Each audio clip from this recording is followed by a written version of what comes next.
En 1974, Arlette Laguiller devient la première femme à se présenter à une élection présidentielle en France, défendant les couleurs du parti Lutte ouvrière.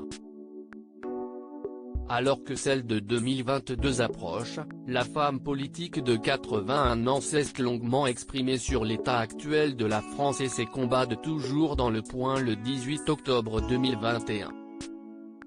Elle est notamment revenue sur sa situation familiale. Si de nombreuses personnalités politiques abordent leur vie privée et posent avec leur époux ou femme dans les magazines, Arlette Laguiller fait partie de celles qui préfèrent verrouiller ce domaine intime. Ce qui n'empêchera pas les commentaires et remarques sur son statut conjugal. La rumeur veut que les membres de Lutte ouvrière doivent rester célibataires pour se consacrer totalement au combat des travailleuses et travailleurs. Elle rétorque, « Personnellement, je n'ai jamais eu envie de me marier, on peut être amoureuse sans se marier, chacun vit comme il veut. Si est-il sur quoi avoir une vie de famille avec des enfants, si est-il un peu un frein pour militer, à moins d'être riche, d'avoir des bonnes ou des nounous, mais, dans ce cas-là, il y a peu de chances que vous militiez à l'eau. » Autre sujet délicat et intime, les enfants. Arlette Laguiller ne tourne pas autour du pot, « Je n'ai pas eu d'enfant par choix ».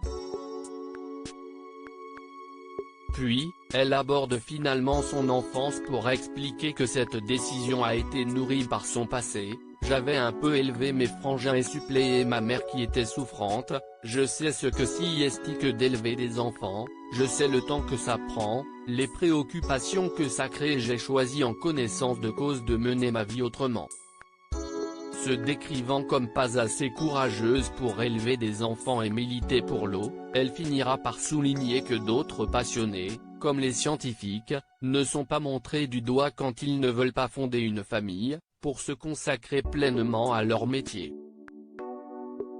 Sa successeuse et candidate pour les prochaines élections, Nathalie Arthaud, cultive le même goût de la discrétion et du mystère pour ne pas se détourner de sa lutte finale, celle pour l'eau.